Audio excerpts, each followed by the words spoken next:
10-10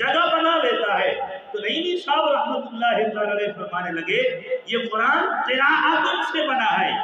قراءتن سے، اور اس کا مطلب یہ ہے کہ بار بار پڑھی جانے والی کتاب، بار بار پڑھی جانے والی کتاب۔ اور اس کا ایک تیسرا معنی بھی بیان فرمایا۔ تیسرا معنی یہ ہے کہ یہ قرآن جو ہے یہ قرن سے بنا ہے۔ تو اس کے معنی کیا ہے؟ فرمایا قرن کے معنی ہے ملنا، ساتھ رہنا۔ تو اب فرمایا قرآن کو، اس کو قرآن اس لیے کہتے ہیں کہ حق اور ہدایت جو ہے یہ اس قرآن کے ساتھ ہے، اس قرآن کے ساتھ ہے، اور جو بندہ اس قرآن کو پڑھتا ہے یہ قرآن اسی کے ساتھ ہے۔ فرمایا چاہے بندہ رات کو سو رہا ہو قرآن ساتھ ہے۔ اس لیے میرے نبی علیہ السلام نے فرمایا رات کو سوتے ہوئے جس نے سورہ ملک پڑھ لی، فرمایا رب دو فرشتے بھیجتا ہے، جاؤ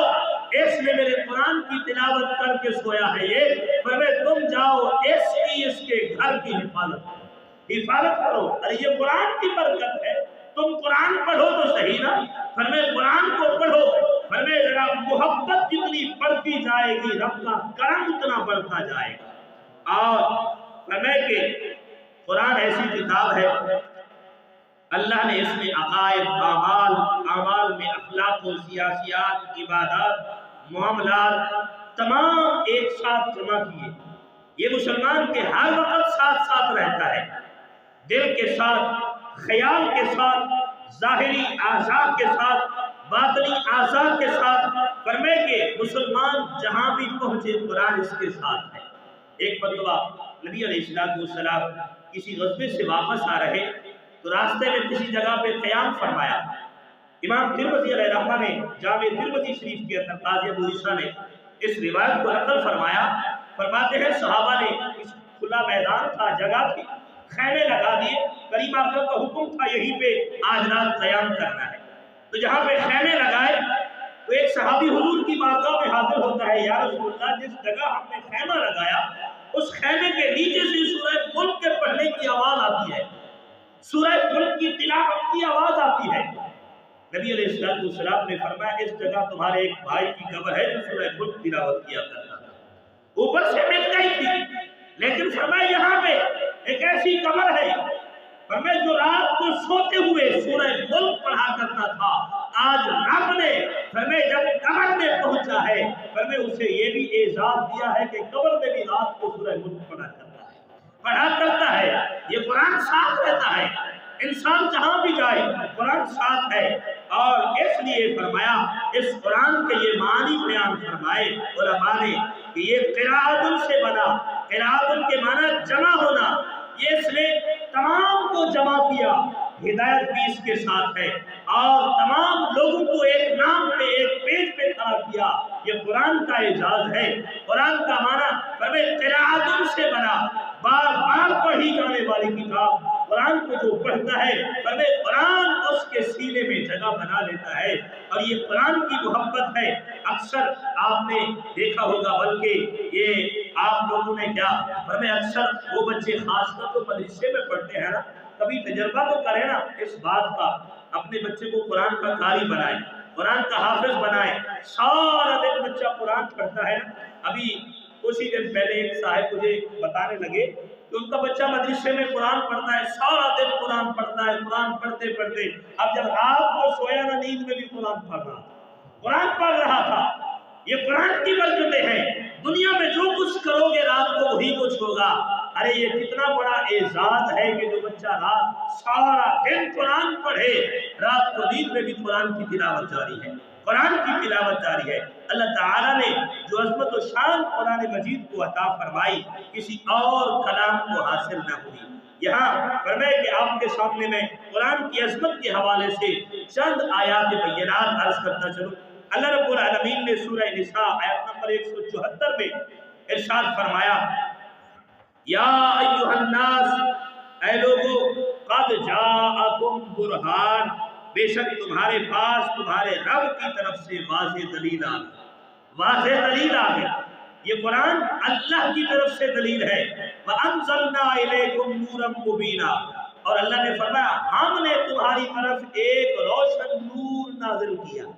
یہ نور ہے، فرمائے جس جگہ بھی آتا ہے روشنیاں کر دیتا ہے، جس دل میں آ جائے وہاں پہ بھی روشنیاں ہو جاتی ہے۔ تو اللہ نے یہ قرآن کو عظمت و شان عطا فرمائی، فرمائے تمہاری طرف اگر قرآن کی تلاوت کرو گے، نبی علیہ السلام کی حدیث مبارک، یہ بھی ترمذی شریف کی روایت ہے، کریم آقا صلی اللہ علیہ وسلم نے فرمایا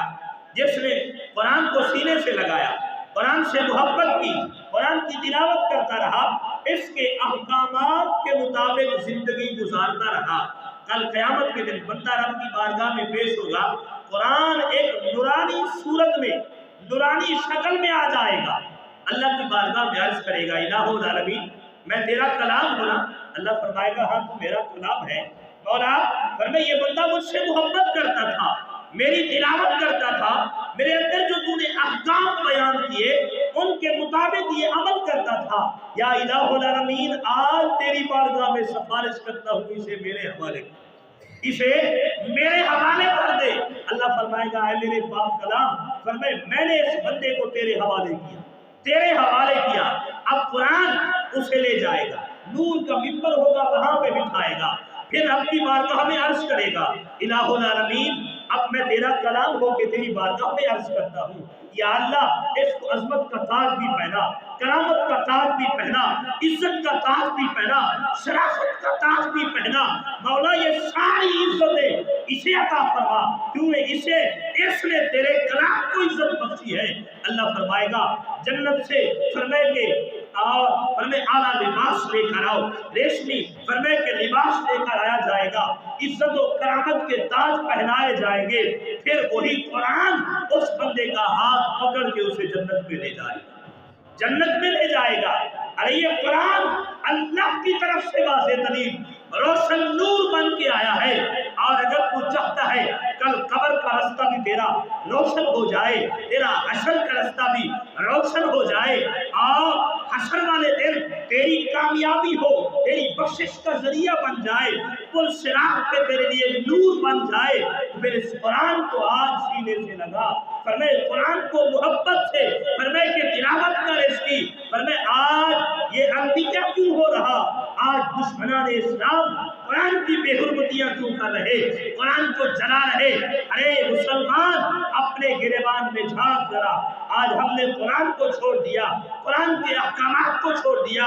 ہم نے دنیا کی زندگی کو ترجیح دی، غیروں کی تہذیب کو ترجیح دی، ہم نے قرآن کے احکام پہ عمل نہ کیا، قرآن کے اصولوں کو چھوڑ دیا۔ جب غیروں نے دیکھا ارے یہ تو قرآن کی پرواہ ہی نہیں کرتے، قرآن کی عزت کا انہیں خیال نہیں، قرآن کی حرمت کا خیال نہیں، قرآن کی تلاوت کا خیال نہیں، قرآن کے احکامات پہ عمل نہیں کرتے، ارے یہ مسلمان تو اب دنیا کے پیچھے پڑ گئے، لہٰذا انہوں نے قرآن کو جلا ڈالا، قرآن کی بے حرمتی کی۔ ارے مسلمان اگر اب بھی نہ جانا، کل یہی قرآن اگر رب کی بارگاہ میں کہہ دے مولا میری بے حرمتی کی گئی، مجھے جلایا گیا، ان مسلمانوں کے سامنے انہوں نے میری عزت کا خیال نہ رکھا، میری عزت کا خیال نہ رکھا، ارے تب رب کی بارگاہ میں کیا جواب دیں گے؟ مولا ہمارے پاس فرصت نہیں تھی، ہمارے پاس وقت نہیں تھا، ہم تو کام میں مصروف تھے، تیری کتاب کی حفاظت کیسے کرتے؟ ارے رب تیری کتاب حفاظت کا محتاج نہیں، میرے رب نے پہلے ہی فرما دیا تھا اِنَّا نَحْنُ نَزَّلْنَا الذِّكْرَ وَإِنَّا لَهُ لَحَافِظُونَ۔ لیکن یہ کتاب کی جو بے حرمتی ہوئی اس کے بارے میں تجھ سے سوال ضرور ہوگا۔ اے مسلمان آج جاگ، فرمائے آج وقت ہے، دشمنان اسلام سر پہ چڑھ گئے، آج ان کو مٹانے کے لیے ہمیں کہیں جانے کی ضرورت نہیں، آج اس قرآن کو اٹھا سینے سے لگا، ارے صبح اٹھتے ہوئے قرآن کی تلاوت کر، قرآن کے احکامات میں غور کر، اپنی زندگی کو قرآن کے اصول کے مطابق ڈھال لے، کسی دشمن کی جرات کبھی نہیں ہوگی کہ تیرے قرآن کی طرف، فرمائے رب کی کتاب کی طرف، شریعت کے اصولوں کی طرف فرمائے آنکھ اٹھا کر بھی دیکھے۔ آج تو نے قرآن کے اصولوں کو پیچھے چھوڑ دیا، شریعت کے حکام کو پیچھے چھوڑ دیا، آج فرمائے مسلمان کہتا ہوا نظر آتا ہے ارے اسلام کے حکام تو بڑے مشکل ہیں، ارے مشکل تو نے خود بنائے ہیں، کبھی تو نے فرمائے کلمہ اس بات کا پڑھا ہوا ہے اس لیے کہ کہ رسول اللہ کا کلمہ پڑھ کے قرآن کی بے حرمتی ہوتی رہے، اور آج کے حکمران پہ غرق سوئے ہوئے فرمائے کہاں ہے جو ریاست مدینہ کا دعویٰ کرنے والے، کہاں ہے وہ لوگ فرمائے جو ختم نبوت کا دعویٰ کر رہے تھے، فرمائے کہ اور آج فرمائے وہ سب کو سب اپنی کرسی کی پڑی ہوئی ہے، اپنی حکمرانی کی پڑی ہوئی، اسلام کا خیال نہیں نہ قرآن کا خیال ہے۔ اور اگر قرآن کی عزت نہ رہی، یہ آج بات لکھ لو، اگر قرآن کی عزت کا خیال نہ کیا تو کل قیامت کے دن اتنا ذلیل و رسوا ہو جاؤ گے، فرمائے رب تمہیں دنیا میں ذلیل و رسوا کرے گا اور دنیا دیکھے گی۔ اور آج وہ منظر فرمائے کہ اپنی آنکھوں سے دیکھ رہے، فرمائے کس انداز سے ذلیل و رسوا ہو رہے، لیکن آج وقت ہے امت مسلمہ کا ایک پیج پہ اتحاد کرنے کا، ایک فرمائے پلیٹ فارم پہ جمع ہونے کا۔ آج ہم مسلمان اس بات کو نہیں سوچتے، ارے لوگ ہمارے اسلام کی توہین کر رہے، ہمارے حکمران بھی اللہ کی توہین کرتے ہیں، صحابہ کی توہین کرتے، رسول اللہ کی ذات کی توہین کرتے، اور اتنے اندھے ہو گئے ہم کہ پھر بھی ان کے پیچھے چل رہے، پھر بھی ان کے پیچھے چل رہے۔ ارے کون سے منہ دکھاؤ گے رب کی بارگاہ میں؟ اللہ نے پوچھ لیا، میرے محبوب کی توہین کی تھی، میرے محبوب کی سیرت کی توہین کی تھی، میرے محبوب کے صحابہ کی توہین کی تھی، اور پھر بھی تو میرے سپورٹ کر رہے تھے۔ یہاں پہ ایک بات اور بھی عرض کرتا چلوں، رسول اللہ صلی اللہ علیہ وآلہ وسلم کی حدیث مبارکہ اپنے سینے پہ رکھ لیں۔ میرے کریم آقا نے فرمایا جو جس سے محبت کرے گا، جس سے محبت کرے گا، کل قیامت کے دن میں اس کو اسی کے ساتھ کھڑا کروں گا، اسی کے ساتھ کھڑا کروں گا۔ اور جو صحابہ کا دشمن ہے، جو رسول اللہ کا دشمن ہے، جو قرآن کا دشمن ہے، حتیٰ کہ جس نے رب کے بارے بھی اللہ سرائی کر دی اور پھر بھی ہم اسی کے پیچھے چلے، ہمیں خود سوچے تمہارے ایمان کا کیا بنے گا۔ اللہ نے ہمیں ایسی کتاب عطا فرمائی جو واضح دلیل روشن کتاب ہے، پھر بھی ہمیں کسی اور کی کیا ضرورت ہے؟ اللہ کے علاوہ اور کوئی اس کلام کو اپنی طرف سے نہیں بنا سکتا، یہ کلام میرے رب کا ہے۔ اللہ نے قرآن کے اندر سورہ یونس کی آیت نمبر 37 میں فرمایا وَمَا كَانَ هَذَا الْقُرْآنُ أَن يُفْتَرَىٰ مِن دُونِ اللَّهِ وَلَٰكِن تَصْدِيقَ الَّذِي بَيْنَ يَدَيْهِ وَتَفْصِيلَ الْكِتَابِ لَا رَيْبَ فِيهِ مِن رَبِّ الْعَالَمِينَ۔ فرمایا اس قرآن کی یہ شان نہیں کہ اللہ کے نازل کیے بغیر کوئی اسے بنا ڈالے اپنی طرف سے، فرمایا یہ نہیں ہو سکتا، یہ اپنے سے پہلی کتابوں کی تصدیق کرتی ہے، اور فرمایا اس کے اندر ہر چیز اللہ نے تفسیر کے ساتھ بیان فرما دی۔ لا ریب فیہ من رب العالمین، فرمایا یہ ایسی کتاب ہے جو رب کی طرف سے نازل ہوئی، اس میں کسی شک کی گنجائش بھی نہیں ہے۔ اور اس کتاب نے تو تمہارے زندگی کے ہر معاملے کا فرمایا حل بیان فرما دیا، اور پھر انسان مسلمان ہو کے اپنی زندگی کا حل، اپنی زندگی کی مشکل کسی اور سے جا کے تلاش کرتا رہے۔ فرمایا تمہارے پاس تو کتاب قرآن، فرمایا کہ برہان رشید موجود ہے، تمہیں کسی کے پاس جانے کی ضرورت نہیں۔ میں اکثر یہ جملہ بھی کہا کرتا ہوں میرے بھائیوں بزرگوں، نوجوانوں، جب بھی کبھی کوئی مشکل آتی ہے ہم دوڑتے ہیں 2 نمبر پیروں کے پاس، یہ ہمیں تویز دے ہمارے اوپر یہ مشکل آ پڑی ہے۔ کیا رسول اللہ نے ہمیں یہی سکھایا تھا کہ جب کبھی مشکل آئے، کیا ہم نے کبھی قرآن سے پوچھا ہے اے قرآن جب کبھی میرے پر مشکل آ جائے، مصیبت آ جائے، میں کیا کروں؟ کیا ہم نے رسول اللہ کی حدیث کو سامنے رکھ کر رسول اللہ کی سنت سے یہ بات پوچھی ہے کہ یا رسول اللہ ہماری مشکل کا حل کیا ہے؟ میرے کریم آقا صلی اللہ علیہ وسلم نے فرمایا اے ایمان والو جب کبھی مشکل آ جائے استعینوا بالصبر والصلاۃ، اللہ کا قرآن پڑھو۔ رب کیا کہتا ہے؟ مدد مانگو نماز سے اور صبر سے۔ اللہ نے تو کہا تو مدد مانگو نماز سے، معلوم یہ ہوا رسول اللہ صلی اللہ علیہ وسلم نے بھی یہی بات اپنے اہل بیت کو سکھائی۔ فرمایا جب کبھی مشکل آ جائے، پریشانی آ جائے، تم نے وضو کرنا ہے، وضو کرنے کے بعد رب کی بارگاہ میں پیشانی جھکا دے، جھکا دینی ہے۔ ہمیں پیشانی جھکانا تمہارا کام ہے، تمہاری مشکل کو میرا مالک حل فرما دے گا، حل فرما دے گا۔ یہ کہاں پہ ہم نے کہا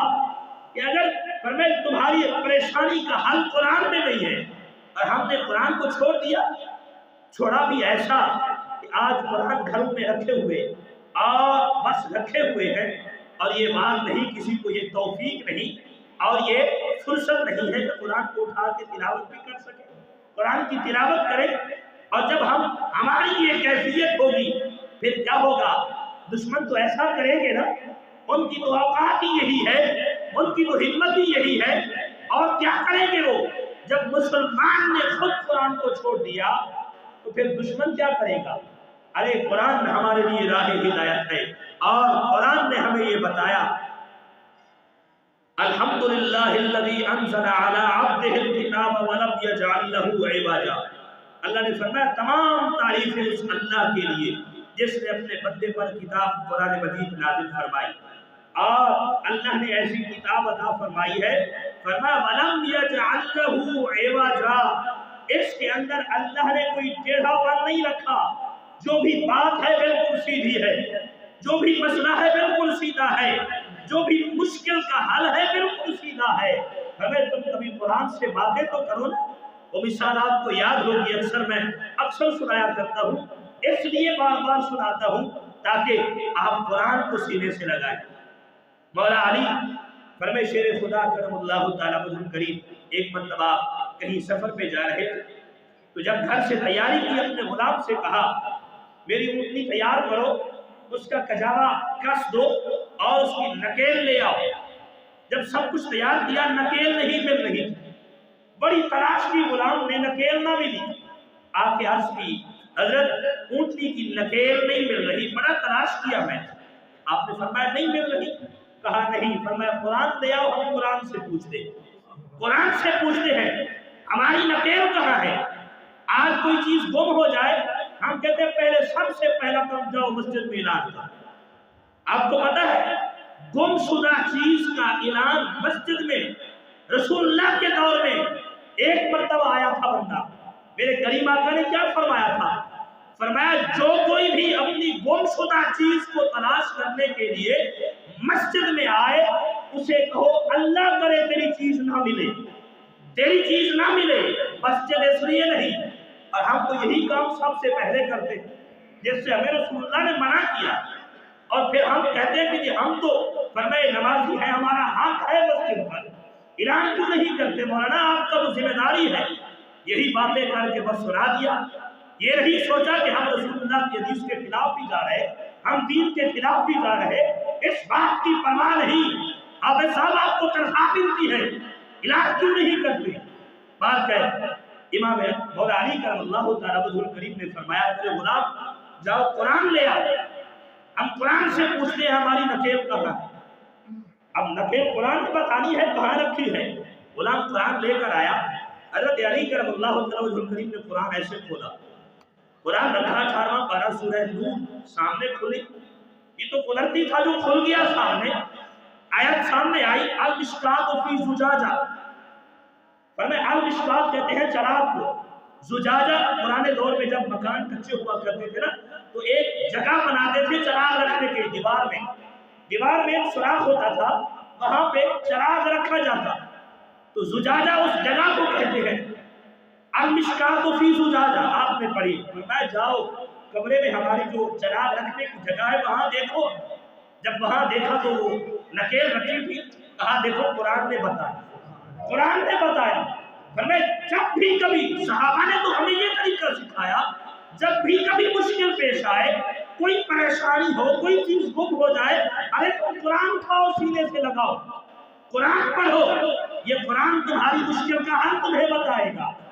ہم نے اس قرآن کو تو چھوڑ دیا اور پھر کہتے ہیں کہ ہماری مشکلات بڑھتی جا رہی ہے، پریشانیاں بڑھتی جا رہی ہے۔ ارے کبھی بھی پریشانیوں کا حل بغیر قرآن کے نہیں ملے گا۔ رسول اللہ صلی اللہ علیہ وآلہ وسلم نے ارشاد فرمایا، فرمائے میرے صحابہ جس نے قرآن سے منہ موڑ کے کسی اور جگہ سے ہدایت حاصل کرنے کی کوشش کی وہ ذلیل و رسوا ہوگا۔ حدیث مبارکہ آتی ہے، اس کرتا چلو۔ حضرت علی کرم اللہ تعالیٰ عنہ کریم سے روایت ہے، تاجدار رسالت معاذ صلی اللہ علیہ وآلہ وسلم نے ارشاد فرمایا، قاضی ابو عیسیٰ نے جامع ترمذی میں کتاب فضائل القرآن میں یہ حدیث مبارکہ نقل فرمائی، نبی علیہ السلام نے ارشاد فرمایا ان قریب ایک فتنہ برپا ہوگا۔ مولا علی راوی ہے حدیث کے، کریم آقا نے فرمایا عن قریب ایک فتنہ برپا ہوگا۔ حضرت علی فرماتے ہیں میں نے عرض کی یا رسول اللہ صلی اللہ علیہ وسلم اس سے بچنے کا طریقہ کیا ہوگا، اس فتنے سے بچنے کا طریقہ کیا ہوگا؟ آپ صلی اللہ علیہ وآلہ وسلم نے ارشاد فرمایا اللہ تعالیٰ کی کتاب، اللہ کی کتاب قرآن ہمیں اس فتنے سے بچنے کا ذریعہ ہوگا جس میں تمہارے اگلو اور پچھلو کی خبریں موجود ہیں اور تمہارے آپس کے فیصلے بھی اس کے اندر موجود ہیں۔ قرآن فیصلہ کن کتاب ہے اور یہ کوئی مذاق نہیں ہے۔ اللہ کے محبوب علیہ السلام فرما رہے ہیں قرآن فیصلہ کن کتاب ہے، یہ کوئی مذاق نہیں ہے۔ جو ظالم اسے چھوڑے گا اللہ اسے تباہ کر دے گا، اللہ اسے تباہ کر دے گا، اور جو اس کے غیر میں یعنی اس کو چھوڑ کر کسی اور میں ہدایت ڈھونڈے گا اللہ اسے گمراہ کر دے گا۔ وہ اللہ تعالیٰ کی مضبوط رسی اور حکمت والا ذکر قرآن مجید ہے۔ قرآن مجید ہے وہ سیدھا راستہ ہے، قرآن وہ ہے جس کی برکت سے خواہشات بگڑتی نہیں ہے اور جس کے ساتھ دوسری زبانیں مل کر اسے مشتبہ یا مشکوک بھی نہیں بناتی، اور جس سے علماء فرمائے کہ جس طرح کہتے کہ یار میں بڑا سیر ہو گیا، ہاں فرمائے کہ میں رج گیا ہوں اس سے، فرمائے یہ قرآن ایسی کتاب ہے کہ علماء اور اس کے قاری یعنی اس کے پڑھنے والے ان کا دل بھرے گا نہیں، سیر نہیں ہوگا، بار بار دل کرے گا پڑھے، یہ قرآن کی شان ہے۔ اور فرمائے کہ جو زیادہ دہرانے سے زیادہ پڑھنے سے پرانا بھی نہیں ہوگا، پرانا بھی نہیں ہوگا، جس کے عجائبات ختم نہیں ہوں گے۔ اور قرآن ہی تو وہ ہے کہ جب اسے جنات نے سنا تو یہ کہے بغیر رک نہ سکے کہ عجب قرآن سنا ہے جو اچھائی کی رہبری کرتا ہے۔ جنات نے بھی یہ بات کہی اور تو ہم اس پر ایمان لے آئے، ہم اس پر ایمان لے آئے۔ قُلْ أُوحِيَ إِلَيَّ أَنَّهُ اسْتَمَعَ نَفَرٌ مِّنَ الْجِنِّ فَقَالُوا إِنَّا سَمِعْنَا قُرْآنًا عَجَبًا يَهْدِي إِلَى الرُّشْدِ۔ ارے قرآن تو ہدایت کرنے والا ہے، ہدایت کا راستہ دکھاتا ہے، اور یہ باتیں کون بتا رہا؟ اللہ کے محبوب بتا رہے ہیں۔ نبی علیہ السلام نے فرمایا جس نے اس پر عمل کیا وہ ثواب پائے گا، اور جو اس کے مطابق فیصلہ کرے گا وہ منصف کہلائے گا، اور جو اس کی طرف بلائے گا وہ راہ حق کی طرف بلانے والا ہوگا۔ اور یہ کتاب قرآن کریم ہے جس کے بارے میں اللہ رب العالمین نے ارشاد فرمایا ذالک الکتاب لا ریب فیہ، فرمایا یہی وہ کتاب ہے جس میں شک نہیں ہے، شک کی گنجائش بھی نہیں ہے۔ ھدی للمتقین، یہ پرہیزگاروں کے لیے ہدایت ہے، پرہیزگاروں کے لیے اللہ نے واضح فرما دیا جو پرہیزگار ہے، متقی ہے، کلمہ گو ہے، یہ ان کے لیے ہدایت ہے۔ اور جو پرہیزگاری اختیار نہیں کرتے، قرآن کو سینے سے نہیں لگاتے، فرمایا کہ وہ لوگ اس سے ہدایت نہیں پا سکتے۔ اور یہ قرآن نے ہمیں بتایا یضل بہ کثیرا ویہدی بہ کثیرا، فرمایا اسی قرآن کے ذریعے لوگ گمراہ بھی ہوں گے، اسی قرآن کے ذریعے لوگ ہدایت بھی پا جائیں گے۔ اور جس نے قرآن کے معانی میں، قرآن کے احکامات میں غور و فکر کیا وہ ہدایت پا گیا، اور جس نے اس کے ظاہر کو دیکھا فرمائے کہ وہ گمراہ بھی ہو جائے گا۔ یہ قرآن راہ ہدایت ہے، تو اللہ نے ہمیں ایسی کتاب عطا فرمائی جو قرآن ہدایت بھی ہے، ہدایت دینے والا بھی ہے، ہدایت کی راہ دکھانے والا بھی ہے۔ تو آج اس گفتگو کا مقصد یہی تھا کہ خود قرآن سے محبت کریں، اپنے بچوں کو قرآن کی محبت سکھائیں، اپنے اہل خانہ کو قرآن کی محبت سکھائیں۔ میں اکثر کہا کرتا ہوں بھائیوں بزرگوں، قرآن پڑھتے ہیں ہم، بار بار پڑھتے ہیں، اور یہ کوشش بھی کریں روزانہ ایک آیت کا ترجمہ قرآن کا پڑھا کریں، اس سے قرآن پتہ چلے گا ارے قرآن ہمیں کہہ کیا رہا ہے، قرآن ہمیں بتا کیا رہا ہے، قرآن ہمیں کہنا کیا چاہتا ہے، قرآن کے اندر کون سے احکام بیان کیے گئے۔ خود بھی پڑھیں، اپنے اولاد کو، اپنے اہل خانہ کو قرآن کی محبت سکھائیں، قرآن کی تفسیر سنایا کریں۔ یہ ضروری نہیں کہ آپ فرمائے کہ موبائل سے ویڈیو چلا دیں کہ سنو قرآن، نہیں، بلکہ آپ قرآن کی تفسیر لیں، ایک جلد لے کر اپنے گھر میں رکھیں، خود پڑھیں، اپنے بچوں کو ترغیب دیں، بیٹا روزانہ ایک آیت پڑھا کرو، ایک آیت پڑھا کرو، اس سے قرآن کی محبت بھی ہوگی، قرآن کے احکامات سے واقفیت بھی ہوگی، اور یہی وہ وجہ ہے جس کو ہم نے چھوڑا تو آج دشمنان اسلام کرنے کے قرآن کی حرمتی کا رہے، بے حرمتیاں کا رہے، اور قرآن کو جلایا جا رہا، یہ ہم مسلمان کے لیے بہت بڑا المیہ ہے۔ اور آخر میں صرف یہی بات آج ہم کرنے اس بات کا تہیہ کرتے ہیں، تمام یہ مسجد کے اجتماع کے اندر آپ لوگ اس بات کی گواہی دیں گے، مولا ہم نے اس پر بات بھی کی، اور آج سے ہم یہ تہیہ کرتے ہیں قرآن سے محبت بھی کریں گے، قرآن پڑھیں گے بھی، اور اس کی محبت اپنے بچوں کو، اپنے رشتہ دار دوستوں کو، اپنے اہل و عیال کو بھی سکھائیں گے۔ اور یہ تہیہ ہم نے صرف اس لیے کرنا ہے کہ قرآن، اس پر ہمارا ایمان ہے، اس کے بغیر ہمارا ایمان نامکمل ہے۔ اگر کوئی بندہ